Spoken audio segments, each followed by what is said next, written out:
خدمات مطبوعات فرودگاه کلسو شهر یکاترینبورگ خبر داد که شرکت هواپیمایی سیورنویتر به انجام پروازهای مستقیم از این فرودگاه به باز یک شهر تاجیکستان بختر شروع میکند. نخستین پرواز در این خط سیر قرار است روز 15 دکامبر صورت بگیرد.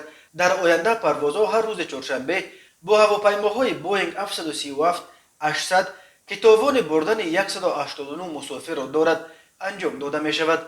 طول پرواز 3 ساعت و 25 دقیقه را تشکیل می دهد.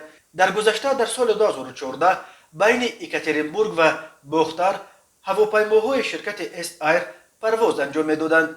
آمادگی به انجام پروازها به باز یک شهر تاجیکستان از فرودگاه کلسو و یکاترینبورگ در حال است که در حال حاضر از این فرودگاه الکی به 3 شهر دیگر تاجیکستان دوشنبه، خوجند و کولوب پروازهای منتظم انجام داده می شوند. همه مسافرانی که به تاجیکستان پرواز می کنند باید برای ورود به آن کشور سند تست منفی PCR درباره نداشتن ویروس کووید 19 پیشنهاد کنند. این تست باید نه کمتر از 72 ساعت قبل از رسیدن به مرز تاجیکستان سپرده شده باشد. از کودکان تا 3 ساله چنین تست طلب کرده نمی شود.